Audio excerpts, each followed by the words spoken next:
ಎಲ್ಲರಿಗೂ ನಮಸ್ಕಾರ. ಸರಸ್ವತಿ ಸರಳ ಅಡಿಗೆಗೆ ಸ್ವಾಗತ. ಎಲ್ಲರಿಗೂ ಹನುಮ ಜಯಂತಿಯ ಶುಭಾಶಯಗಳು.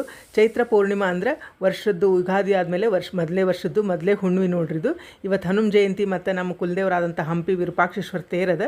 ಇವತ್ತಿನ ದಿವಸ ಹಬ್ಬದ ಅಡಿಗೆ ಏನಾಗಿದೆ ಅಂದರೆ ಕಡ್ಲಿಬೇಳೆ ಚಟ್ನಿ, ಕಡ್ಲಿಬೇಳೆ ಕೋಸಂಬರಿ, ಕ್ಯಾಬೇಜ್ ಪಲ್ಯ, ಮಾವಿನಕಾಯಿ ಬಿಸಿ ಉಪ್ಪಿನಕಾಯಿ, ಮಾವಿನಕಾಯಿ ಚಿತ್ರಾನ್ನ, ಕಟ್ಟಿನ ಸಾರು, ಶಾವಿಗೆ ಪಾಯಸ, ಅನ್ನ, ಹಪ್ಪಳ ಮತ್ತೇನದ ಮಸಾಲೆ ಕರಿಗಡುಬು ಮಾಡೀನಿ. ಆ ಮಸಾಲೆ ಕರಿಗಡುಬು ಹೆಂಗೆ ಮಾಡಿದೆ ಅಂಬೋದನ್ನು ಆ ರೆಸಿಪಿನ ಈ ವಿಡಿಯೋದಲ್ಲಿ ತೋರಿಸ್ಲಿಕ್ಕತ್ತೀನಿ. ಅದಕ್ಕಿಂತ ಮೊದಲೇನದ ಪೂಜೆ ನೋಡ್ಕೊಂಬರೋಣಂತ.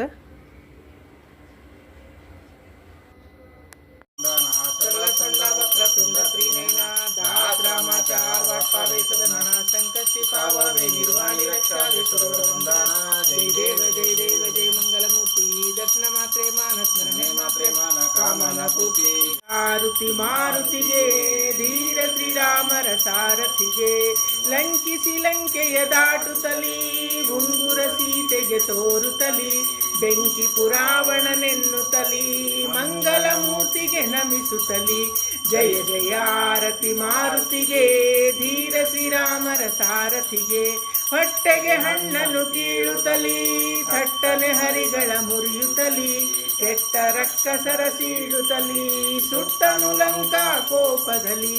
ಜಯ ಜಯ ಆರತಿ ಮಾರುತಿಗೆ ಧೀರ ಶ್ರೀರಾಮರ ಸಾರಥಿಗೆ, ರಾಮಗೆ ಸುದ್ದಿಯ ಪೇಳುತ್ತಲಿ ಪ್ರೇಮದಿ ಸೇತುವೆ ಕಟ್ಟುತ್ತಲಿ, ಸ್ವಾಮಿ ಕಾರ್ಯವ ಜಯಿಸುತ್ತಲಿ ರಾಮನ್ನಾಮವ ಜಪಿಸುತ್ತಲಿ, ರಾಮನ್ನಾಮವ ಜಪಿಸುತ್ತಲಿ. ಜಯ ಜಯ ಆರತಿ ಮಾರುತಿಗೆ ಧೀರ ಶ್ರೀರಾಮರ ಸಾರಥಿಗೆ, ಧೀರ ಶ್ರೀರಾಮರ ಸಾರಥಿಗೆ. ಜಯ ಜಯ ಆರತಿ ಶ್ರೀ ಗುರುರಾಯ ಸದ್ಗುರು ಭಾವ ಬೇಕು, ಭೂದೇವ ಸಂತರಿಗೆ ವಂದಿಸಲು ಬೇಕು, ಸತ್ಕರ್ಮದಲ್ಲೇ ದಿನಗಳೆಯಬೇಕು, ಯಾವಾಗಲೂ ಮಂಗಲವಾಡಬೇಕು, ಎಲ್ಲೆಲ್ಲೋ ಹರಿದಾಡುವುದನ್ನು.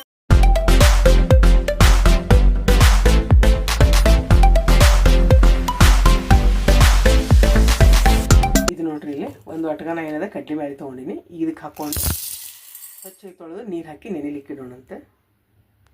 ಏನದೀಗ ಮೇಲೆ ಮುಚ್ಚು 2 ತಾಸು ನೆನೆಲಿಕ್ಕಿಡೋಣ. ಇದು ನೋಡ್ರಿ, ಬ್ಯಾಳೆ ಏನದ 2 ತಾಸು ನೆನೆಸಿ ನಾನು ನೆಂದಾವ. ಇವನೇನದ ಕುಕ್ಕರಿಗೆ ಹಾಕೋಣ. ಕುಕ್ಕರ್ ಏನದ 2 ಒಟ್ಗ ನೀರು ಹಾಕೋಣ. ಯಾವ ಆಟಗದ್ಲಿ ಬ್ಯಾಳೆ ತೊಗೊಂಡಿರ್ತೀವಿ ಅದ್ರಲ್ಲಿ ಏನದ 2 ಒಟ್ಗ ನೀರು ಹಾಕೀನಿ. ಅರಿಶಿನ ಪುಡಿ ಹಾಕೋಣ, ಎಣ್ಣೆ ಹಾಕೋಣ. ಇನ್ನೇನದ ಗ್ಯಾಸ್ ಮೇಲೆ ಇಟ್ಟು 4 ಸೀಟಿ ಮಾಡ್ಕೊಂಡಂತಿದ್ದನ್ನ ನೋಡ್ರಿ. 4 ಸೀಟಿಗೆ ಬ್ಯಾಳೆ ಬೆಂದದ. ಈಗ ಇದನ್ನೇನದ ಬಸಿ ಹಾಕೋಣ. ನೋಡ್ರಿ, ಇದೇ ಕುಕ್ಕರ್ಗೆ ನಾನು ಏನದ ಈ ಬ್ಯಾಳೆ ಹಾಕೊಳಕತ್ತೀನಿ. ಎಲ್ಲ ನೀರು ಬಸ್ತದ. ಆ ನೀರೇನದ ಕಟ್ಟಿನ ಸಾರು ಮಾಡ್ಲಿಕ್ಕೆ ಬರ್ತದೆ. ಇದಕ್ಕೆಲ್ಲ ಏನದ ಬ್ಯಾಳೆ ಹಾಕೋಣ. ಈಗ ಬ್ಯಾಳೆ ತೊಗೊಂಡು ಅಟ್ಗದ್ಲೆ ನಾನು 1 ಅಟ್ಗ ಬೆಲ್ಲ ಹಾಕೊಳಕತ್ತೀನಿ. ನೋಡ್ರಿ, ಪುಡಿ ಬೆಲ್ಲ ಅಂದರೆ ಕುಟ್ಟೇನಿ, ಅದ್ರ 1 ಅಟ್ಗ ಹಾಕೊಳಕತ್ತೀನಿ. ಇದನ್ನ ಚಲೋತ್ನಾಗ ಮಿಕ್ಸ್ ಮಾಡ್ಕೊಂಡು ಏನದ ಕುದಿಲಿಕ್ಕೆ ಇಡೋಣ. ಅಂತಂದ್ರೆ ಬೆಲ್ಲ ಕರಗೋವರೆಗೂ ಕುದಿಸೋಣಿದಿನ. ಈಗೇನದ ಬೆಲ್ಲೆಲ್ಲ ಕರಿಗೆ ಏಕತ್ರಾಗ್ಯದ. ಈಗ ನಾನು ಗ್ಯಾಸ್ ಆಫ್ ಮಾಡ್ಕೊಳ್ತೀನಿ. ಹೂರ್ಣ ಆರಿದ ಮೇಲೆ ಇದನ್ನು ರುಬ್ಕೊಳ್ಳೋಣ, ಅಂದರೆ ಹೂರ್ಣ ಮಾಡ್ಕೊಳ್ಳೋಣ ಅಂತ. ಇದೇನದ ಹೂರ್ಣನ ಮಿಕ್ಸರ್ಗೆ ಹಾಕಿ ಸಣ್ಣಗೆ ರುಬ್ಕೋಬೇಕಾಗ್ತದೆ.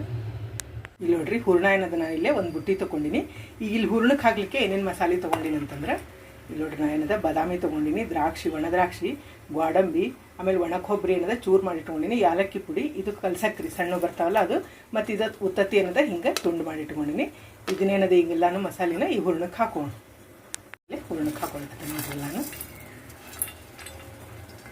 ಇಲ್ಲೇ ನಿಮಗೊಂದು ಟಿಪ್ಸ್ ಏನು ಹೇಳ್ಬೇಕಂದ್ರೆ, ಹೂರ್ಣ ಸ್ವಲ್ಪ ಹಿಂಗಿರ್ಬೇಕು ನೋಡ್ರಿ.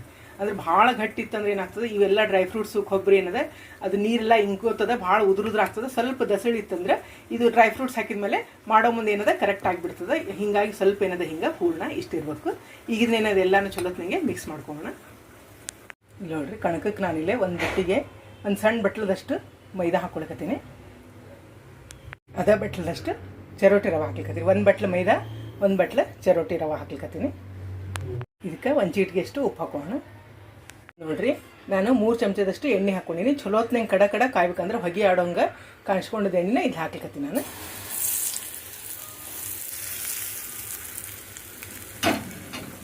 ಮೊದಲ ಚಮಚದಲ್ಲೇ ಒಮ್ಮೆ ಮಿಕ್ಸ್ ಮಾಡ್ಕೊಳ್ಳೋಣ. ಸುಡ್ತಿರ್ತದೆ, ಹೀಗಾಗಿ ಆಮೇಲೆ ಚಲೋತ್ನಂಗೆ ನೀರು ಹಾಕಿ ಕೈಲೇ ಕಲ್ಸ್ಕೊಳ್ಳೋಣ ಎಲ್ಲಾನು. ಗಟ್ಟೆಗೆ ಕಲಿಸ್ಕೋಬೇಕಾಗ್ತದೆ ಕಡುಬಿಗೆ ಸ್ವಲ್ಪ. ಇಲ್ಲಿ ನೋಡ್ರಿ ಹಿಂಗೆ ಗಟ್ಟೆಗೆ ಕಲಿಸ್ಕೊಂಡು ನಾನು ನೀರು ಹಾಕ್ಕೊಂಡು ಒಂಚೂರು ಅಂದರೆ ಇನ್ನೂ ಬಿಕ್ಕೋತದ, ಒಂಚೂರು ನೀರಿಗೆ ಇದ್ದಾಗನೇ ಬಿಡ್ಬೇಕಾಗ್ತದೆ. ಇದನ್ನೇನದ ಈಗ ಒಂದು 10ರಿಂದ 15 ನಿಮಿಷ ಏನದ ನೆನೆಲಿಕ್ಕೆ ಬಿಡೋಣ. ಇದು ನೋಡ್ರಿ ಕಣಕ ನೆನೆದ 10ರಿಂದ 15 ನಿಮಿಷ ನೆನೆಸಿದ್ರೆ ಸಾಕಾಗ್ತದೆ ಇದು. ಯಾಕಂದ್ರೆ ಹೋಳಿಗೆ ಹಂಗೆ ಇದಕ್ಕೆ ನಮ್ಮ ತಾಸುಗಟ್ಟಲೆ ಏನು ನೆನೆಸೋದು ಬೇಡ, ಒಂದು 10-15 ನಿಮಿಷ ನೆನೆಸಿದ್ರೆ ನೋಡಿರಿ ಅವಾಗ ಅಷ್ಟು ಕಲಿಸಿದ್ರೆ ಇಷ್ಟು ಗಟ್ಟಿಯಾಗ್ಯದ ಇದು. ಇಲ್ಲಿ ನೋಡ್ರಿ ಹೂರಣನೂ ರೆಡಿ ಆಗ್ಯದ ನೋಡ್ರಿ ಎಷ್ಟು ಗಟ್ಟಿಯಾಗ್ಯದ. ಅವಾಗ ಕಲಿಸಿದಾಗ ಹೆಂಗಿತ್ತು ಈಗ ಗಟ್ಟಿಯಾಗ್ಯದ. ಈಗ ಇದಕ್ಕೇನದ ನಾನಿಲ್ಲಿ ಅರ್ಧ ಚಮಚದಷ್ಟು ಕಸಕಸಿ ಹಾಕ್ಲಿಕತ್ತೀನಿ. ಮಸಾಲೆ ಒಳಗೆ ಇದು ಕಸಕಸಿ ಹಾಕೊಂಡ್ರೆ ಭಾಳ ಟೇಸ್ಟ್ ಬರ್ತದೆ. ಈಗ ಇನ್ನೊಮ್ಮೆ ಏನದ ಇದನ್ನ ಚಲೋತ್ನಿಂಗೆ ಕೈ ಆಡ್ಸೋಣ.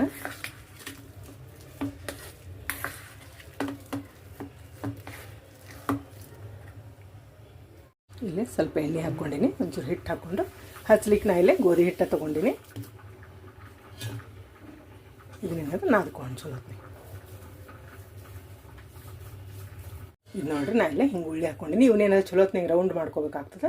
ಮತ್ತು ನಿಮ್ಗೆ ಯಾವ ಸೈಜ್ ಬೇಕು ನೋಡಿ ಆ ಸೈಜ್ ಕಡುಬಿಗೆ ಬರೋ ಹಂಗೆ ಉಳ್ಳಿ ಹಾಕೋಬೇಕು. ಇಲ್ಲೇ ಲಟ್ಟಿಸ್ಕೋಣ. ಕಡುಬಿನ ಹಾಳೆ ಹೆಂಗೆ ಲಟ್ಸ್ಕೊತೀವಿ ಹಂಗಂದ್ರೆ ಉದ್ದ ಸೇಪ್ನೊಳಗೆ ಲಟ್ಸ್ಕೋಬೇಕಾಗ್ತದೆ ಇದನ್ನ.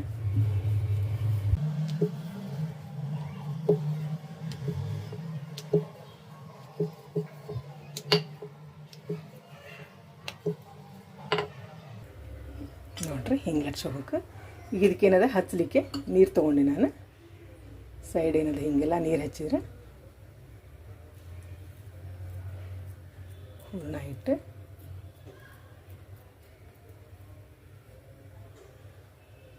ಚಲೋ ಹೊತ್ನಾಗ ಒಂದು ಸಲ ಬಿಟ್ಟು 2 ಸಲ ಏನದ ಇದು ಹಂಚು ಒತ್ತಿಕೋಬೇಕಾಗ್ತದೆ. ಯಾಕಂದ್ರೆ ಒಡಿತಂದರೆ ಎಣ್ಣೆ ಎಲ್ಲ ಕೆಡ್ತದೆ. ಹೀಗಾಗಿ ಚಲೋ ಹೊತ್ನಾಗ ಹಿಂಗೇನದ ಒತ್ತಿಕೋಬೇಕು ಇದನ್ನು. ರೆಡಿ ಆಯ್ತು ಕರಿಗಡುಬು. ಇದನ್ನೇನದ ಈಗ ಕರ್ಕೊಳ್ಳೋಣ. ಇಲ್ಲೇ ಎಣ್ಣೆ ಕಾಯ್ಲಿಕ್ಕೆ ಇಟ್ಟಿನಿ. ಈಗೇನದ ಹಾಕ್ಕೊಂಡಿದ್ದೀನಿ ಕಡುಬು. ಚಲೋ ಹೊತ್ನಾಗೆ ಕೆಂಪಗೆ ಕರ್ಕೋಬೇಕಾಗ್ತದೆ. ಅಷ್ಟು ಏನದ ಹಿಂಗೆ ಕರ್ಕೊಂಬರ್ತೀನಿ ಕಡುಬನ್ನ. ನೋಡಿದ್ರಲ್ಲ ಮಸಾಲೆ ಕರಿಗಡ್ಬು ಮಾಡೋದು ಭಾಳ ಅಂದ್ರೆ ಭಾಳ ರುಚಿ ಆಗ್ತವೆ. ಮತ್ತು ದೇವ್ರ ನೈವೇದ್ಯಕ್ಕಂತೂ ಭಾಳ ಶ್ರೇಷ್ಠ ನೋಡ್ರಿ ಇವು. ಬೆಲ್ಲದ ಕಡುಗಡ್ಬು ಮಾಡಿದ್ರೆ ಮತ್ತು ಹಿಂಗೆ ಮಸಾಲೆ ಹಾಕಿ ಮಾಡಿದ್ರೆ ಇನ್ನೂ ರುಚಿ ಆಗ್ತವೆ. ಇದೇನದ ಮ್ಯಾಲೆಲ್ಲ ಕುರುಕುರು ಆಗಿರ್ತಾವೆ, ಒಳಗೆ ಅಷ್ಟು ಮೃದು ಆಗಿರ್ತದೆ ಹೂರ್ಣದ್ದು. ಭಾಳ ಅಂದ್ರೆ ಭಾಳ ಟೇಸ್ಟ್ ಆಗ್ತವೆ. ನೀವು ತಪ್ಪದೆ ಟ್ರೈ ಮಾಡಿರಿ. ಆ ದೇವ್ರ ಆಶೀರ್ವಾದ ನಿಮ್ಮೆಲ್ಲರ ಮೇಲಿರಲಿ. ಮತ್ತೊಂದು ಸಾಂಪ್ರದಾಯಿಕ ಅಡುಗೆಯೊಂದಿಗೆ ಭೇಟಿಯಾಗೋಣಂತ. ಶ್ರೀರಾಮ ಸಮರ್ಥ.